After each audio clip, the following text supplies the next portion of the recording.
What's up, everybody? Welcome to the 4040 Vision podcast. I am your host, Khaled Abdallah, and I'm joined by my co-host, Salman Huck. What's going on, man? How's it going? Yo, what up, man? Not much. So today's topic is James Harden. And the question we want to answer is, James Harden the greatest quitter in the history of professional sports? I don't know if we'll get an answer by the end of this podcast, but I think you get an idea of the direction that we're going to be going in today. So, as of this recording, James Harden is now a member of the Los Angeles Clippers. It's his, fourth team in 3 years or something like that.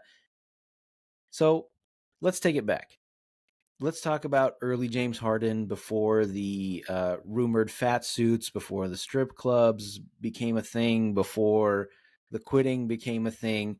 Let's talk about OKC James Harden and his role as a sixth man on that team. So what were your early impressions of the guy, and what did you think of him as a player way back when? So this may shock you, but I kind of always hated James Harden. I didn't like him on Okay, wow. OKC. I I All I, right. I don't know. There was just something about him that I just never liked. Uh, you can ask my buddies. I once called him a glorified OJ Mayo. Not a great take, but that's what I called him early on. Uh, I always thought he was a little bit of a I don't know. There's something about his style of play. Even early on, you could kind of see he was this like he was just fishing a little bit even early on. Yeah, he was a great Fishing player. for the foul calls and stuff? For the foul calls, exactly. Yeah, like I always like I don't know. There's just too much herky jerkiness in his game that I didn't like initially. He's always had that. Like he just kind of like stop and go, stop and go. Never was a fan of that kind of thing. But I mean, I was wrong early on. I was definitely wrong early on. I was a little too early with that take. He played well in OKC. He was getting to the basket. He was finishing at the rim. He was basically complimenting Russ and KD pretty well. So, and people were calling him, Manu Ginobili, right? People were like, I was "Oh, going to bring he's that up. Yeah. he." People were comparing him to Manu at that point. So he had a pretty strong start in his career. But me personally didn't like him. But I will admit I was definitely wrong about him early on in his career. Yeah, I think you've swayed too far in the other direction. I did. So, I did. what did you think of the Manu comparisons? Did you think that was on point? I did not. I did not think they was on point. I think it was a little too early for the Manu comparisons. I think really where the comparisons were, I think they were both left-handed guards who Yeah. were six men. So that was like why people were throwing out the Manu comparisons. It felt a little lazy. I'll say that Lazy, because exactly. It was a yeah, little lazy, but there is some similarities in the game, right? Manu had that slow kind of Euro step. Harden has that slow Euro step in his game.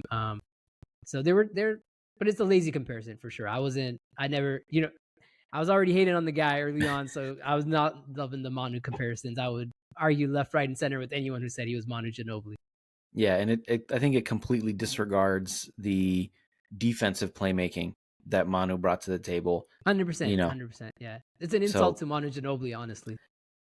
yeah, in a way it is, right? I mean, despite what you thought of Harden and how good offensively he ended up being. So I mean, I think if I remember correctly, I don't think I had much of an opinion on him way back then. I just thought, this is a nice player coming off the bench, and he's going to be a good scorer for this team. I didn't know what his ceiling was. I don't think I ever foresaw him being like an MVP caliber player at OKC. I just thought he would be a great, scorer off the bench who would have a long career doing that. So obviously they make the finals, that OKC big three, that homegrown big three with Kevin Durant, Russell Westbrook, and James Harden, and he gets traded to Houston in one of the probably worst trades in NBA history, which was motivated almost exclusively by OKC ownership wanting to avoid the luxury tax. I don't think they've gotten enough abuse for that trade because they definitely deserve it. But did you think it's an interesting what if he stays in OKC, if they eat just that little bit of luxury tax? I don't remember how much it was, but I don't think it was some astronomical amount. Do you think that core eventually wins an NBA championship in that era? I think if they keep Harden, they definitely have a shot at least one NBA Finals. I think they could have done it. Yeah, they weren't up to the task against LeBron's Miami Heat, right? But I think as they grew, Harden, you saw his game evolve offensively. The Thunder had the guys around him defensively, so he didn't have to worry about defense. They had Ibaka, in the paint. So I think they could have done it. And I think OKC ownership traded him to save $5 million. That's literally what they saved. $5 million and ruined their chances at, being like contenders year in and year out at in the NBA finals. So Mm-hmm. And I think it shows you that they were probably closer to like your opinion of him because maybe, yeah, I guess maybe that's what they thought. They're like, he's nowhere near yeah, Manu Ginobili. Let's get rid of this guy. exactly. So their return was, Kevin Martin, uh, was it Jeremy Lamb. Jeremy Lamb, right? Yeah. I was going to say Anthony Lamb. Jeremy That'd be Lamb. even that would make that trade even worse. Yeah, exactly, right.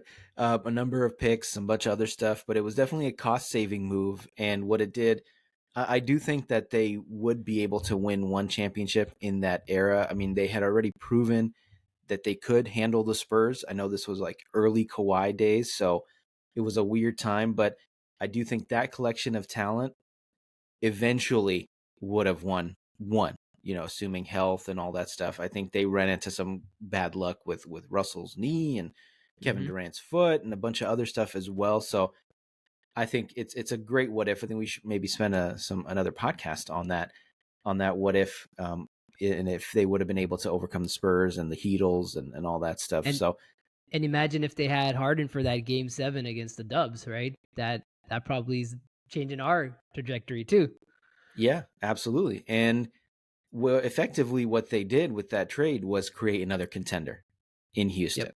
And I think his time in Houston was obviously the peak of his powers. He was his MVP caliber seasons. He wins an MVP there.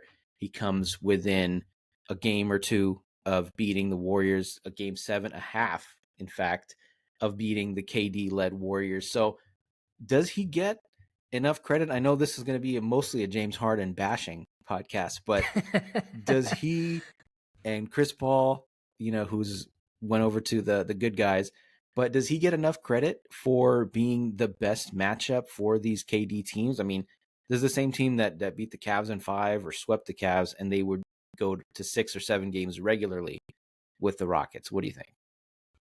Yeah, to be fair, I don't think he gets enough credit for what he did that year with Houston, right? Pushing the Warriors to almost, to the brink, right? To elimination there. And that was 99% Harden led, right? But he was getting that support from CP3, he's getting support from some other guys, but that was all James Harden in that series, and he was giving the Warriors fits, and that was peak James Harden. So I don't think he gets enough credit for that. James Harden, what he really did when he got to Houston was really work on his offensive game, right? He kind of changed it up. He's always had that herky jerkiness to his game, always kind of fishing for fouls, but he just took it to a next level in Houston, right? He was just like, even if you did foul the guy, the dude was finishing him. He was getting regular, and one plays, and he was just, he was creating moves that we haven't seen before, right? Like that, he's taking that step back off a hop, and like people haven't seen that. Like people are mimicking James Harden and the crazy stuff he's doing. So he upped it a level, and I will give him credit for that. Offensively, he did up it a level in Houston and really pushed the Warriors to the brink. But then a lot of stuff happens after that, Mm-hmm. so Yeah, that we'll get to really makes you question the guy. the quitting that happened in Houston. No sugarcoating here. So, I mean, you mentioned that he worked on his offensive game. You mentioned that he was able to draw contact and draw these fouls. There was a period of time, I'm looking at his basketball reference page, basically from, for almost his entire Houston tenure, from 2012 through the 2019-2020 season, he basically averaged anywhere between 10 to 12 free throw attempts a game. Which, I mean, I don't have that information offhand, but I can assume it's among It's the definitely leaders. tops. Yeah, Yeah, absolutely. maybe the most in the league. So, I mean, and also during that time, I mean, to be clear, like he had the MVP season. I don't know if he was a scoring champ, but he was pretty close. He had a couple seasons where he's averaging, 30, 36, 34 points a game. And he's starting to get this reputation as, at least in the regular season, one of the greatest scoring guards in the history of the game. What do you make of that? What did you think of that style of play? And do you think that is again, this is going to be mostly bashing, but we'll try to give him some credit here. Maybe not. What do you think of him being anointed as one of the best scorers ever? Is that I mean, just a mark of the era? What do you think? I think it's fair because Harden has an element to his game that we don't see a lot of people have, right? Like, yes, the style of play, I hate it. He slows down the game. He's fishing for contact. He's making sure he's getting contact. He's bumping into guys. I That's a disgusting style of play for sure, uh but he could do things off of that, right? Like he's taking the contact. He's getting and one plays. He's stepping off that contact. He's making, he's nailing three pointers. So I think it's fair to say he's one of the greatest scorers in the NBA history, right? Like he's definitely there. And like when you talk about guys who can get to the basket and score, like he's up there with Iverson in my mind. He's up there with those kind of guys, right? Um, Kobe, Jordan, right? Those guys in terms of getting to the basket and scoring, Harden's up there with them. He's not up there with them in other aspects, but if you're talking about just pure scoring and you need a guy, Harden in his prime is definitely one of the top guys you'd want to have. Mm-hmm. Yeah, I think there's just like this visceral reaction that people that don't like him have to I call them shenanigans, the flopping, Yeah, there's the theory that he grew out his beard not just for like a fashion statement, but to people add yank some his beard. dramatic Yeah, effect. yeah, Yeah, he had that trademark, he would drive to the basket, he'd kind of hook your arm as a defender and throw his head back very dramatically, and you'd see the beard flopping around yeah. exactly. Like, It's oh, like, he oh, definitely got fouled. The beard flopping. yeah, exactly. So, yeah, there is that reaction that you get, is especially if you already have a negative opinion of him. And in general, I mean, we know that style of play, we could say it doesn't make for playoff success, but there's also this world where, they don't miss 27 straight threes against the Warriors and they beat the Warriors. Who knows if they beat the Cavs in the finals? I would give them a good chance with the team that they had. I mean, you look back, that team was stacked, you know, and obviously he's the best player on that team. So I don't know if I think the evidence shows that style of play eventually doesn't work, but there's also the argument that he is such a unique player in NBA history because he has that combination of size and athleticism and skill that we rarely see, right? I mean, the closest comparison is like Luka with that same approach of that, they call it like the heliocentric offense where everything Yeah, is flowing through him. yeah, But I think even he was better at drawing the contact, better at drawing the fouls, even better at maybe distributing than Luka was, because he still got these other guys involved, Ariza, PJ Tucker, Chris Paul, whatever it is. So maybe he's just such a unicorn, and I don't want to use that word in his favor, but maybe he's just so unique that it could have worked on that team. They just happened to run into one of the greatest teams of all time. Am I giving him too much credit? maybe a little, maybe a little too much. Maybe, Okay. maybe. But it's fair, right? I think, like you said, right, his style of play is so unique. Like we don't. You go back in NBA history, you can't even find a comp for Harden, right? Like you're like, is he Iverson? Is he Paul Pierce? Is he who is he, right? Because he brings all elements of those guys, right? And you're like, it's hard to put a finger on who is Harden, right? In terms of his style of play, you could say some of his game is Iverson, some of his game is Paul Pierce. You could see a little Kobe in his game. You could see a little, Chris Paul in his game. So he brings all of that to the table. Um, it's just that you know he's a his playing style is unique, and he's a unique personality, and at some point it caught up to him and it got too much for Mhm. him, right? Because how much beating can you take? How much beating can your body take in the NBA? Like if you're averaging 15 free throws a game, how much is your body taking, right, to get to Yeah. those 15 free throws a game? He's getting beat up year in and year out, and at some point, and we see this now with him, it's caught up, right? Mhm. He can't do that anymore, and he can't, and that's like half his game is gone, right? Because he was predicated on getting that contact, and his body's just so beat up. It's hard for him. I mean, he can still do it but he's not getting those 15 free throws a game Yeah. anymore. So I think it took a toll on him physically, mentally to kind of play that way and not win. And that's kind of where we see the nosedive start to happen. Yeah, and I think even if you are getting to the line, 10, 15 times a game, and some of them are exaggerated contact, we'll say, you're still getting contact, you're still putting your body on the line, you're still going into the paint, and you're, like you said, that thing that does add up. So I think aside from those Warriors series where you could say that, they definitely ran into the superior team, he has gained a reputation of being a playoff choker. And I want to discuss a little bit of how fair you think that is. I think the casual immediate response is, yeah, he chokes in the playoffs. What do you think? Is that a fair label to put on him? I don't think so. Only because look at the talent he was working with for most of his Rockets career. Like, who was the second best player once they traded Chris? Like once they had Chris Paul, right, for a year or two. But And then it was Russell Westbrook, right? and He Russ, was I the mean, best player, yeah. Russ was garbage. But like that's what I'm saying. Like, can you name like Harden's number two? Like you go down these other teams, you're like, yeah, LeBron's number two was Bosh, K Love, right? He has these guys, Dwayne Wade. Um, Steph had Clay, Steph has Draymond, Steph had, you can name other guys as like number two, number threes. When I think of Harden, I'm like, man, he had CP3 for a year, he had Westbrook for a year. That's the best he got. Um, like no one else comes to mind that's like, oh wow, this was like an amazing other player he played with. So I think it's a little unfair to label him that just because he was working with so much less talent Mm-hmm.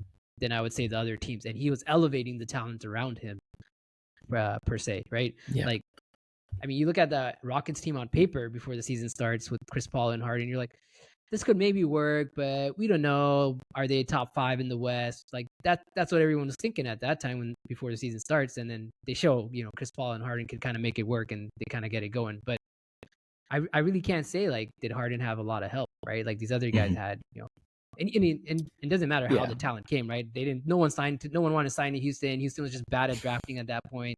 Like they had like Jeremy Lamb in there. Like that was their big. Sorry, they like bring Jeremy Lamb back, Jeremy Lin, like these guys, like no name players that doesn't really matter, right? Like around Harden, guys that didn't really help him. Mm-hmm. They didn't, and I don't think they surrounded him with enough talent. So it's Yeah. hard to call him a playoff joker. I think he is. Just to say Okay, it. go ahead. Go ahead. Just, Say it. Say it. Say I it. Let think me know. Let me know. yeah, I think what a lot of people point to is, his record in his records or whatever in game sevens and in elimination games. He had that famous, was it game seven against the Rockets, or sorry, against the Spurs, where he was like 2 for 15 or something. Supposedly he had a concussion in the game before, and that's why he struggled. We look at last year, he had two chances to eliminate the Boston Celtics. And the thing is, it's not like he's awful in the playoffs, because he's good until it really matters, right? And I think that's the point, is for some reason, this guy, when the going gets really tough, because sure, you can be incredible in the regular season. You can average 34 points a game, win an MVP. No one is saying you're not a great player, because what are the stakes in the regular season? They're not that high. What are the stakes in a game one, game two, game three, game four, whatever it is, right? They're high, but it's not when all the chips are down. If you remember, there's a couple things that come to mind. One was that incredible comeback in game seven, or was it game six, by the Rockets against the Clippers? Was it Josh Smith and Corey Brewer, I believe, were the two guys that went crazy? Yeah. Yes, that's right. Where was James Harden? James Harden was on the He bench. He had nothing to he do was with tired, that. man. He was tired. He's Sure, but tired he had from. nothing to do with that incredible comeback. And he Yeah, had that's he had true. nothing That's to do with fair. that. That's And fair. there was a couple other opportunities that he had during the playoffs, with the Sixers. With the Nets one is a little bit more complicated, because I do remember giving him a lot of credit. I think he had a hamstring injury and he was more of a decoy than anything else. So we'll get to Brooklyn and all that, but I just think that he's good enough to get you. Obviously, he made two conference finals trips in his time with the Rockets, so he is a great player.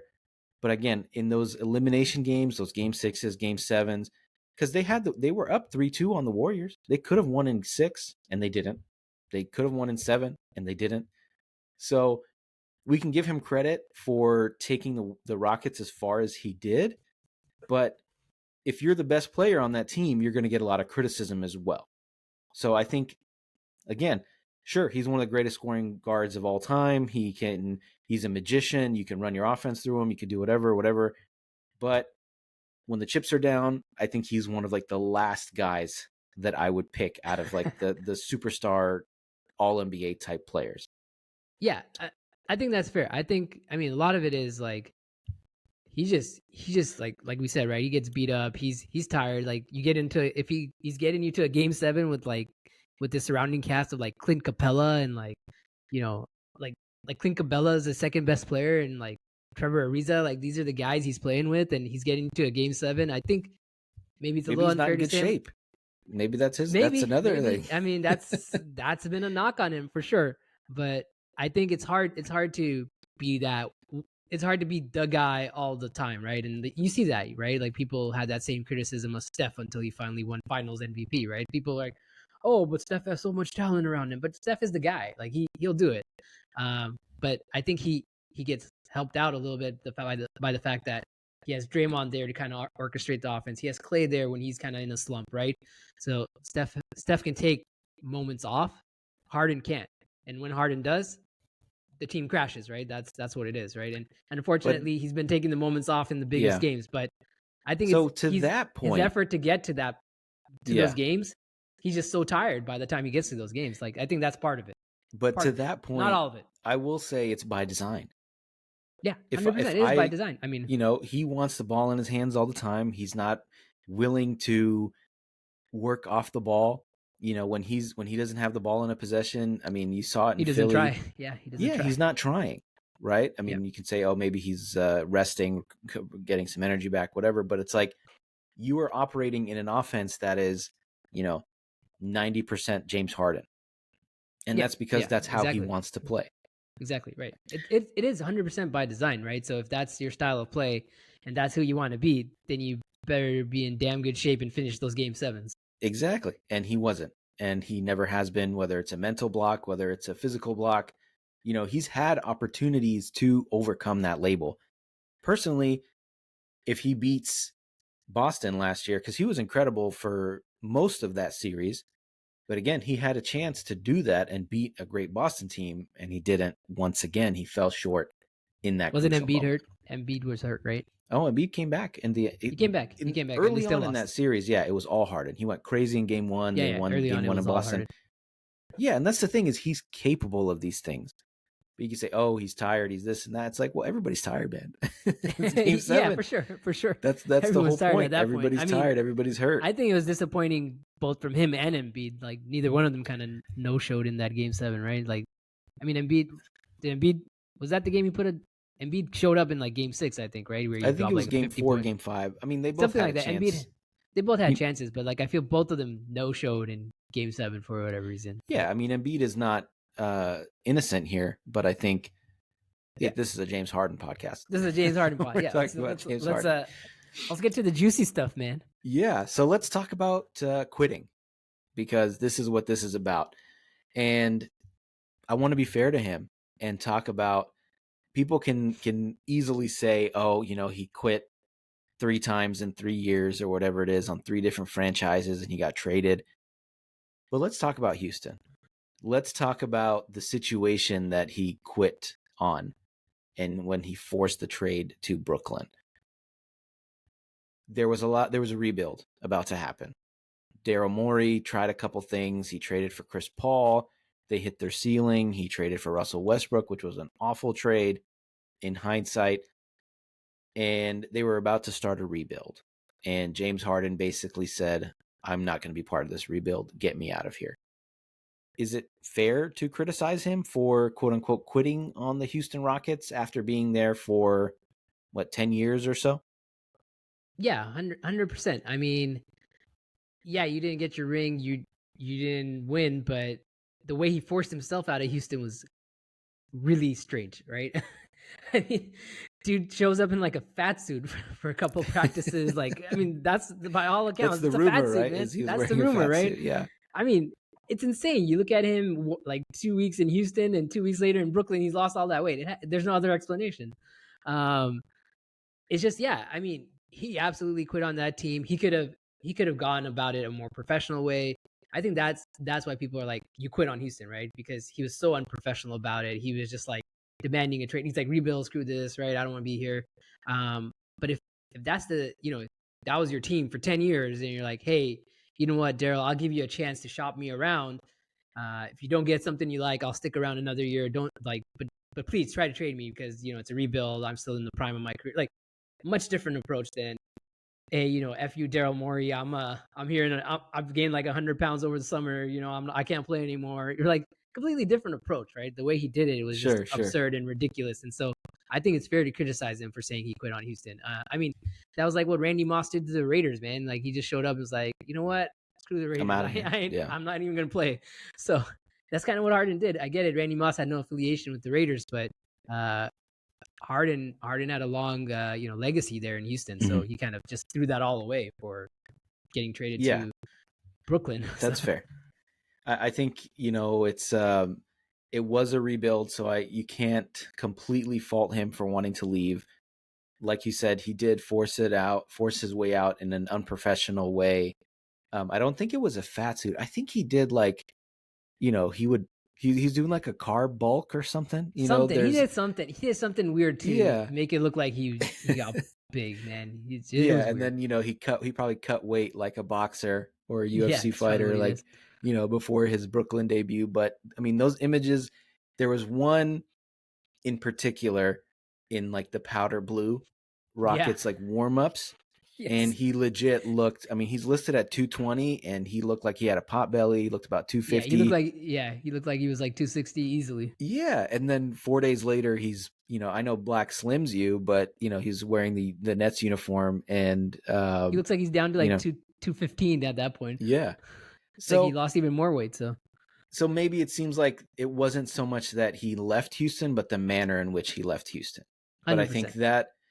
that starts the questions that we start to ask about him and his work ethic, which I think those questions were already being asked, but he doesn't do much in that time. But so then he goes to Brooklyn and they have this season where it looks like they're they're probably the favorite in the East when it's him, Kyrie, and KD. They look incredible. And of course, because they're cursed or something, the Nets as a franchise, I don't know what it is, but everything goes wrong.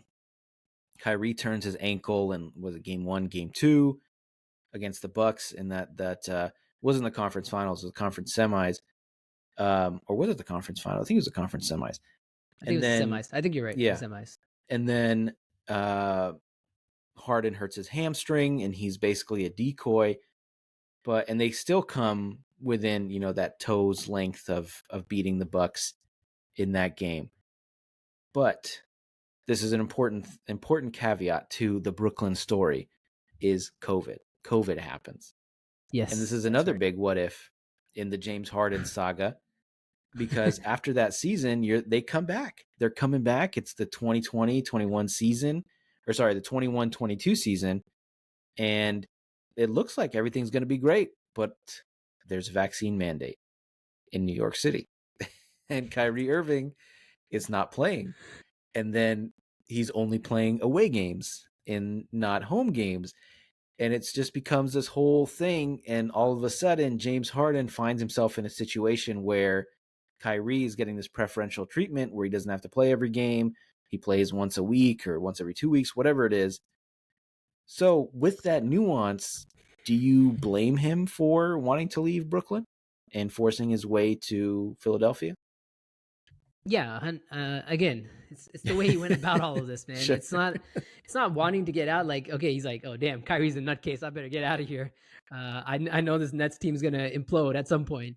Maybe that's what he thought. But again, it's the way he went about it. It was just so strange. It was just like he just like one day was like, you know what, FKD, F Kyrie, get me out of here. And to your point, it seems like maybe he was jealous of the treatment those guys are getting, where he's like, oh crap, I got to be the guy again. I got to be the guy next to KD. I got to do all the work. Maybe he didn't want to do that anymore, and that speaks to his work ethic, right? Like maybe he's just lazy. Maybe at some point he's just like, man, I'm tired. Someone carry me for once.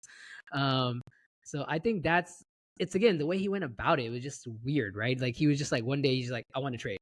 And then he's like, and then like you start hearing all these things. He's like, James Harden is calling the Nets locker room toxic. He's calling Kyrie toxic. Like where's this stuff coming from, man? Like you were just quiet the whole time, and all of a sudden you're just like, I just want out.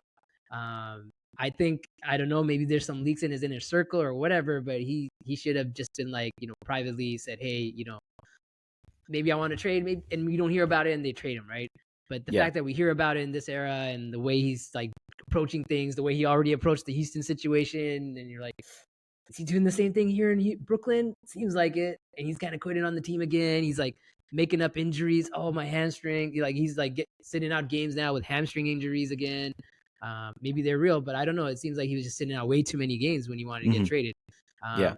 It's just that I don't know. It's a level of competitiveness, like, and we see that a lot in this era, like the KDs and the Kyries and the Hardens. Like, they're just not competitive at some point, right? They're just like, we want that ring, but we want it the easy way, right? Hmm. And that's I think their mindset, and that was definitely Harden's mindset. And he's like, oh shit, this is not going to be the easy way anymore. Let me get out of here. But the irony is that it could have been the easy way. It could have been, absolutely, it could have been if he was just patient.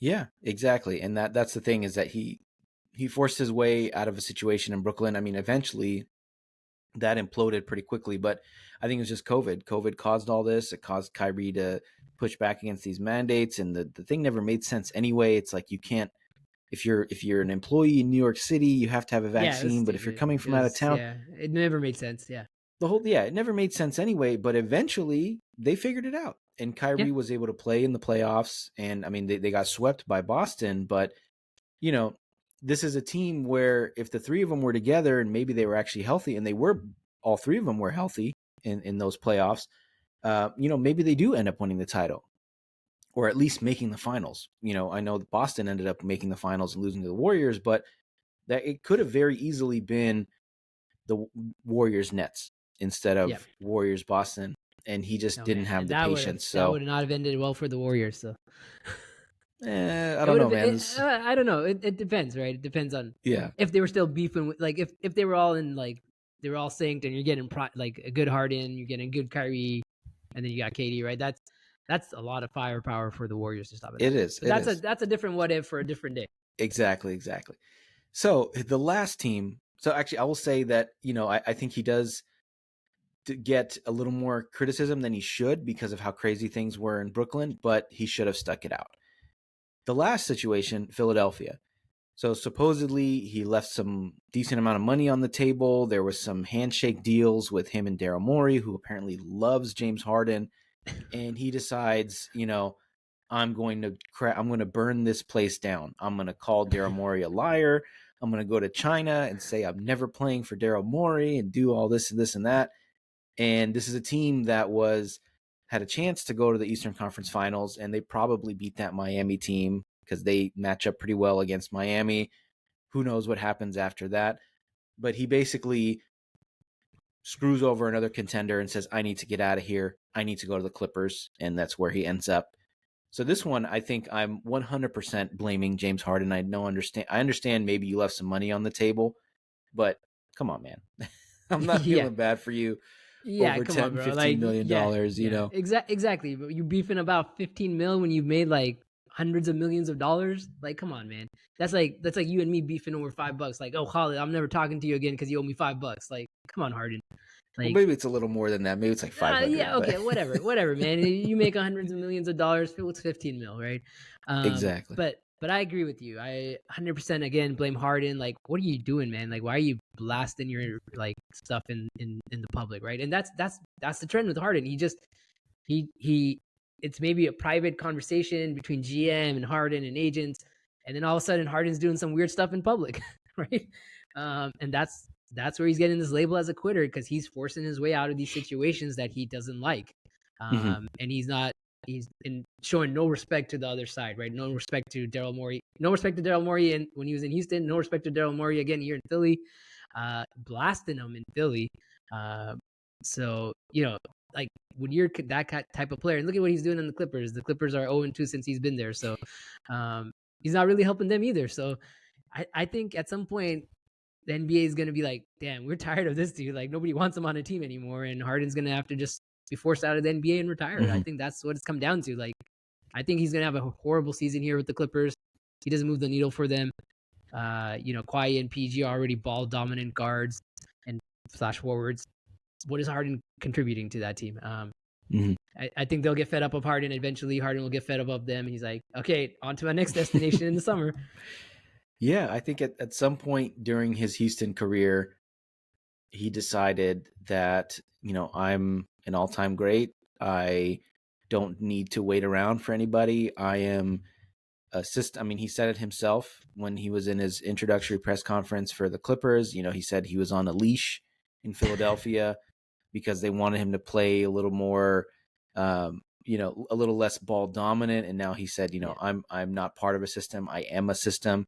It's like, Yeah. What sure, is he, you can Jay Z? say He's that. a Yeah, is right. he I'm not a business. I'm a businessman or businessman. whatever, Yeah. right? Like, that's fine when you're 28, 29, 30 years When you're in old. your prime. Yeah, exactly. Exactly. When you are averaging 34, 36 points a game, but now you're in your late 30s, you're not the same guy, you've had a bunch of injuries.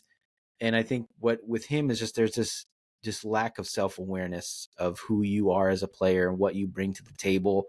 And you still think that you're the same guy that won MVP and almost averaged a triple double, all that stuff. Yeah. And I think, 100%. like you said, I think his move to the Clippers is not going to pan out. We're about 2 games in. We're recording this on November 9th. So, they, like you said, they only played 2 games. It's not looking good.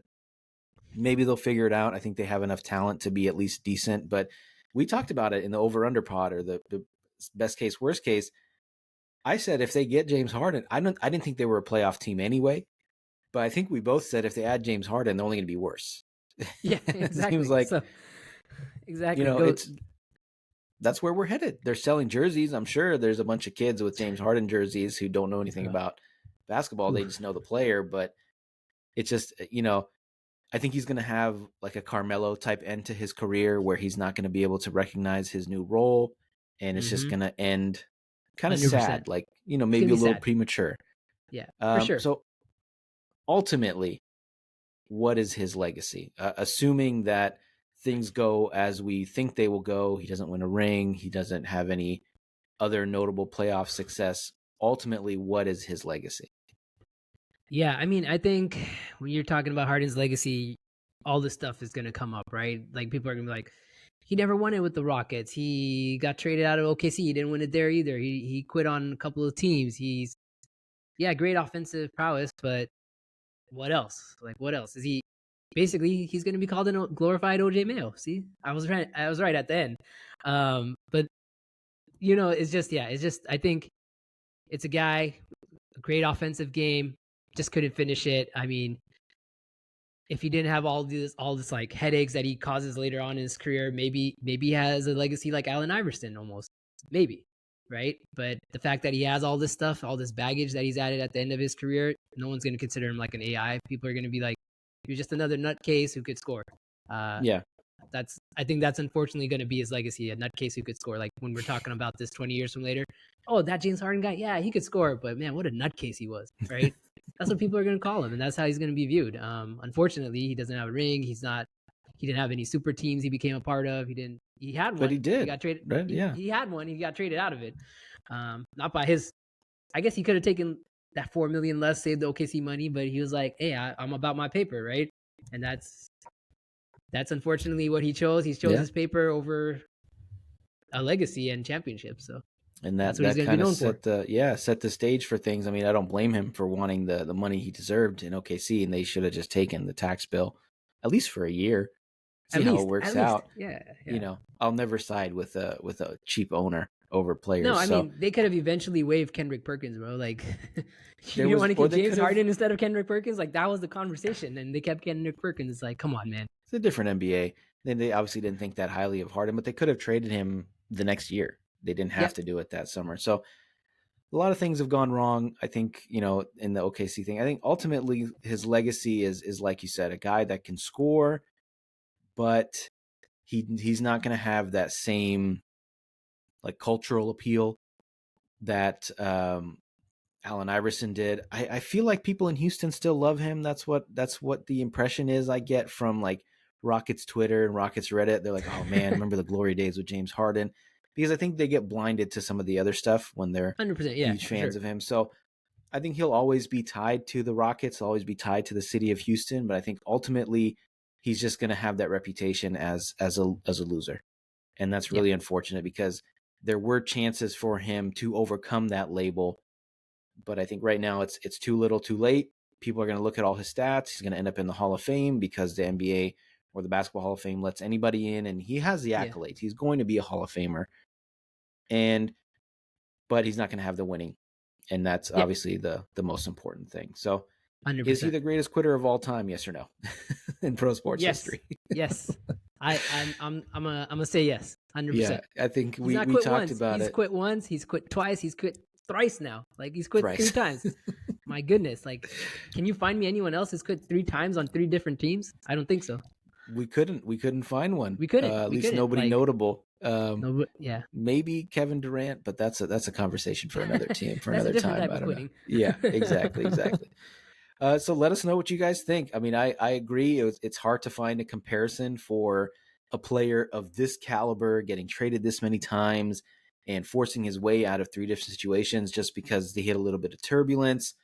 You know, we give guys credit for sticking around during a rebuild, and he has never done that. And that's unfortunate because he is one of the great players of this era, but maybe that's one of the problems is that in this era, he is one of the greats, and that's the issue. So that's it for the podcast. Thank you guys for checking us out. Make sure you follow us and subscribe wherever you're listening to this podcast. Make sure you check us out on all the major social media platforms and check us out on our YouTube channel if you haven't already at youtube.com/4040visionpod.